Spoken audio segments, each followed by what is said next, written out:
Welcome to today's Explainer. Okay, we're taking on something absolutely massive today. We took this incredibly dense 109-page personal finance course straight out of Khan Academy and distilled the whole shebang down into a really empowering, jargon-free blueprint. It's basically a guide to building your financial house. Because, let's be real, financial literacy is one of those things where you simply don't know what you don't know until suddenly you're expected to know all of it. So, instead of you spending 30 hours digging through dry textbook pages, we're going to use these concepts to pack years of financial wisdom into one incredibly focused, highly actionable framework. Let's get right into it. Here's our roadmap for the build. We'll start with budgeting and saving basics, move on to mastering credit and debt, look at growing wealth through investing, cover protecting your financial future, and wrap up with big life financial decisions. Section 1, Budgeting and Saving Basics. Building the foundation. So the famous 50-30-20 rule. It is a fantastic starting point for figuring out exactly where your after-tax income should be going. Once taxes are taken out, 50% goes to your absolute needs. We're talking rent, basic groceries, utilities. Then 30% goes to your wants, the fun stuff like dining out or streaming subscriptions. But you gotta pay close attention to that remaining slice. 20% must go into savings. If your needs are currently eating up, say, 60 or 70% of your pie, well, it's probably time to negotiate those utility bills or rethink your per-unit grocery costs so you can get that savings slice back up to 20. Now, the absolute most crucial point for that 20% savings slice is to first build an emergency fund. You want this covering 3 to 6 months of basic living expenses. Why? To catch you when life inevitably throws a curveball. You save it, keep it totally liquid in a bank account, and honestly, just pretend it doesn't even exist until your car breaks down or you get hit with a crazy medical bill. And no, a last-minute flight to Vegas does not count as a financial emergency. Only once you hit that 3 to 6 month threshold should you start redirecting that 20% slice toward longer-term goals or investments.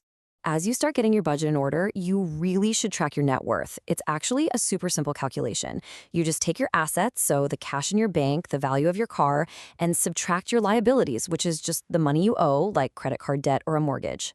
And listen, do not panic if your net worth is currently negative. Seriously, that is completely normal when you're young and paying off student loans. The goal here is just to make sure that over time, your budgeting efforts are slowly pushing that single, vital number in a positive direction. Section 2, Credit and Debt, Mastering Your Score. Your credit score typically ranges from 300 to 850, and it completely dictates your ability to get loans. Now, look at this. A massive 35% of it is purely payment history.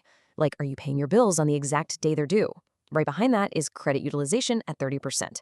This just means if you have a credit card limit of, say, $10,000, it is vastly better for your score to only spend maybe $100 on it rather than maxing it out. These two factors alone make up nearly 2/3 of your entire financial reputation in the eyes of lenders. Crazy, right? Now, here is something that genuinely surprised me. Your salary actually has literally zero impact on your credit score. Zero. It is entirely about how responsibly you handle the credit you already have. Lenders really don't care if you're making $500,000 a year if you're chronically paying your bills late. Someone making minimum wage who pays their credit card in full every single month and keeps their utilization tiny, they can actually have a significantly higher credit score than a careless millionaire. It's wild. So if you aren't paying off revolving credit, like credit cards, in full every single month, the APR kicks in. And those skyrocketing interest rates are exactly how people fall into bad debt. When you sign up for a card, there's this legal disclosure called a Schumer's box that spells out this rate. If things are going well and you pay it off, you pay no interest. But the exact moment you miss a full payment and leave a balance, an APR of 20 or even pushing 30% can activate. Suddenly, you're paying interest on your interest, and you start digging a hole of bad debt that becomes incredibly difficult to escape. Section 3, Investing and Wealth, Growing Your Money.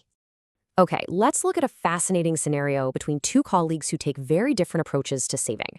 Miguel starts contributing just $25 a month to his retirement the day he gets hired, and he does it for 40 solid years. Jasmine, on the other hand, decides it's a problem for her future self. She waits 10 years, then kind of panics and starts contributing double what Miguel is saving, so $50 a month, and she does that for 30 years.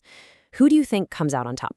Even though Jasmine contributed double the monthly amount for 3 decades, Miguel actually wins, and he wins simply because he started 10 years earlier. Miguel ends up with a whopping $168,000 compared to Jasmine's $147,000. Why? Because Miguel's money was invested for that crucial first decade, meaning his interest started earning its own interest. It accelerated his growth so much that Jasmine's larger payments could literally never catch up. Time in the market is vastly more powerful than the raw amount of money you invest. It's like magic. To safely achieve that compound growth without taking on reckless risk, you can use this 5-step framework. You don't just blindly throw cash at the stock market. You start with that budget, you build up the 3 to 6 month emergency fund, and then you set SMART goals, meaning goals that are specific, measurable, achievable, realistic, and time-bound. After that, you diversify your investments across different assets to lower your risk, and finally, you review it regularly to make sure you're on track. Section 4. Protecting your future, mitigating risks.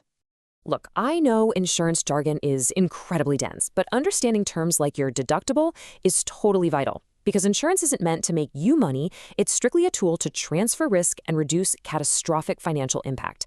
For example, if you have a $1,000 deductible on your medical insurance, that means you have to spend $1,000 of your own cash first before the insurance company steps in to help.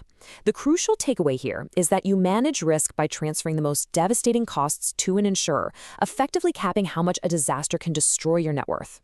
And when it comes to protecting your hard-earned wealth, never forget the golden rule. If it sounds too good to be true, it probably is. Scams today, especially with the explosion of AI, are highly sophisticated and they prey right on our emotions. So whether it's a promise of some ridiculous 50% return on a shady investment or a frantic text asking for your social security number, just take a breath. Don't act out of fear or extreme excitement, and never ever hand out personally identifiable information on a whim. Section 5. Big life decisions, housing, and taxes. All right, it is a very common myth that renting is just throwing your money away. Think about it. If you buy a house, you aren't just paying the mortgage, you're paying property taxes, interest, and endless maintenance. If you rent instead, and you take the cash you would have spent on a massive down payment and actually invest it, those compound investment returns can essentially subsidize your rent. Now, the math isn't always perfectly cut and dry, so you really have to run your own specific numbers, but buying isn't always the automatic winner. And then there's taxes. Navigating taxes is a year-round reality, not just a once-a-year headache in April. And understanding them really helps you grasp your true purchasing power. Every time you buy groceries in most places, you're paying a flat sales tax.